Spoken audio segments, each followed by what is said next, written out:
Witam w świecie Izotopii.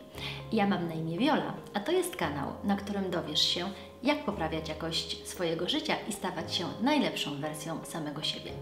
Autentyczność to sposób wyrażania siebie. Jeśli chcesz się dowiedzieć, na czym polega i czy Tobie się opłaci, to zapraszam do obejrzenia tego odcinka.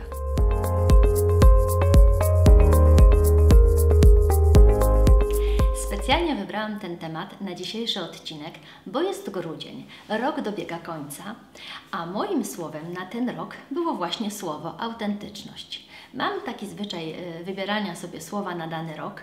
Nie jest to żadne postanowienie noworoczne, ani żaden challenge, tylko taka po prostu myśl przewodnia, taki kierunek, który sobie nadaję na dany rok w moim rozwoju osobistym.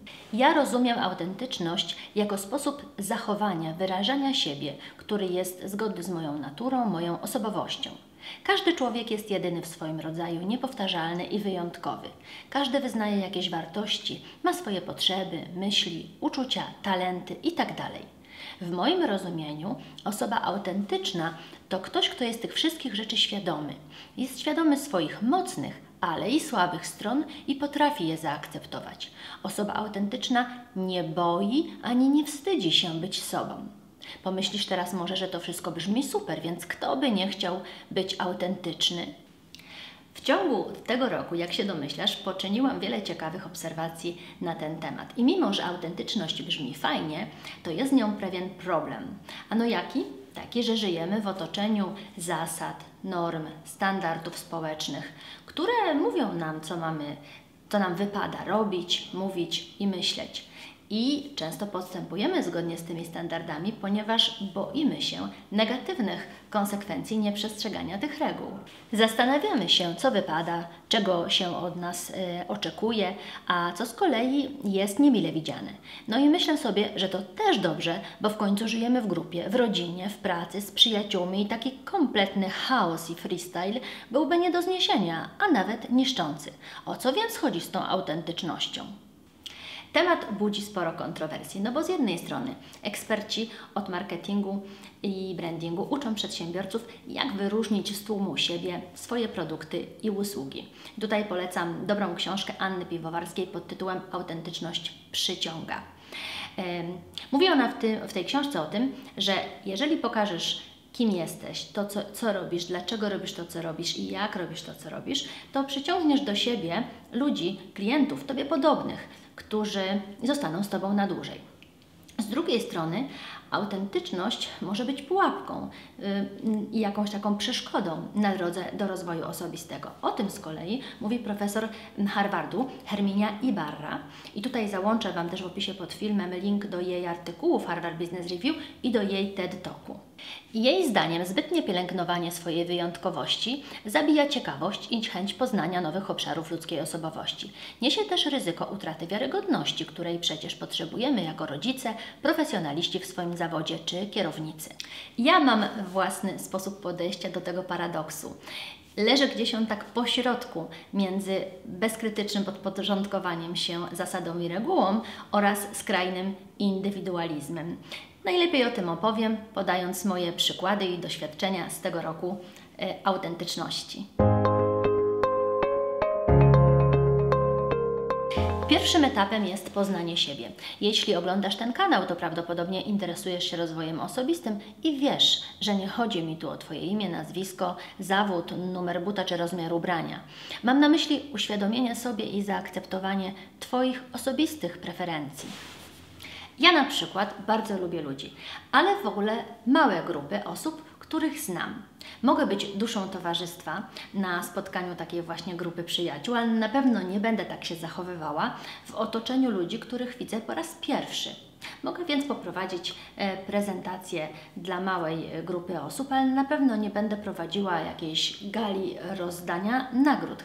Gdyby ktoś mnie o coś takiego poprosił, to odmówię grzecznie, ale stanowczo.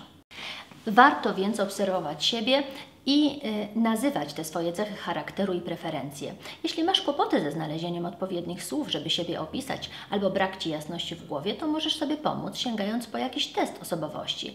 Takie testy mają oczywiście swoje wady i zalety. Polecam je jednak, bo dają dobrą podstawę do dalszych obserwacji siebie. Podają słowa, nazywają emocje i wartości. Z doświadczenia wiem, że osoby o ścisłych umysłach z wykształceniem technicznym mają często kłopot z nazywaniem tego, co im w duszy gra. Ja polecam taki test Gallupa, Strength Finder, o którym zresztą nagram osobny odcinek. Także jeśli jeszcze nie subskrybujesz mojego kanału, to naciśnij guzik subskrypcji i dzwoneczek, żeby aktywować notyfikacje, to YouTube przypomni Ci za każdym razem, jak opublikuję nowy odcinek. Jak już uzyskasz świadomość siebie, czyli tego, co Ci służy, a co nie, co lubisz i w czym się dobrze czujesz, a czego raczej unikasz, to trzeba przejść do etapu oznajmienia tego innym. Twoje autentyczne ja dorosło, aby ujrzeć światło dzienne.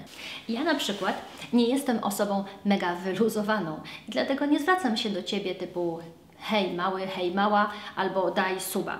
Gdybym tak mówiła, to nie byłabym autentyczna.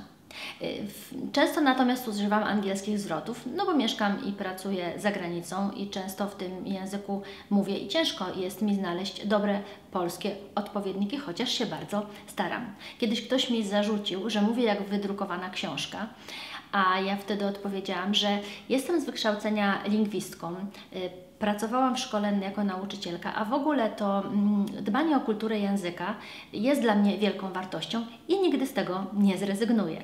Największa korzyść z autentycznej komunikacji jest taka, że szybko wiadomo, z jakimi ludźmi nam po drodze, a z jakimi nie. Stare przysłowie mówi, jeszcze się taki nie urodził, co by każdemu dogodził. Nie obawiaj się więc głośno mówić o Twoich wyborach i wartościach, a zobaczysz, że to korzystnie wpłynie na Twoje otoczenie.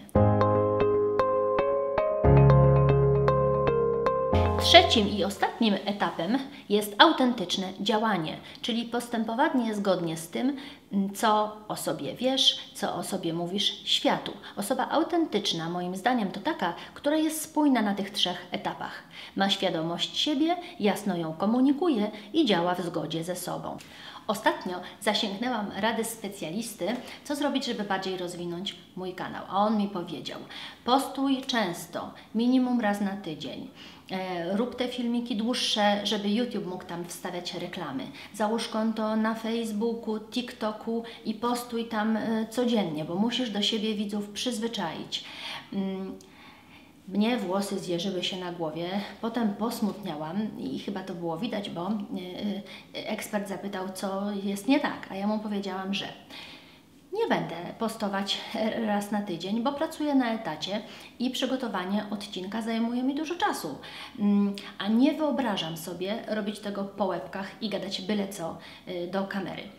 Poza tym ja chcę, żeby moja widownia miała czas na życie w realnym świecie, więc nie będę ich zalewać jakimś tam kontentem na innych mediach. Ja zresztą sama też chcę mieć czas na życie w realnym świecie. Jeśli to oznacza, że nie zostanę gwiazdą YouTube'a, a mój kanał nie odniesie sukcesu, to trudno, wybieram autentyczność.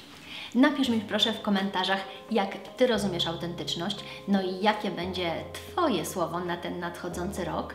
Zapraszam za 2 tygodnie na odcinek o postanowieniach noworocznych. Dziękuję za uwagę, proszę oczywiście o lajki, subskrypcje. Może jakimś cudem okaże się, że ekspert nie do końca miał rację. Pozdrawiam i do zobaczenia za 2 tygodnie.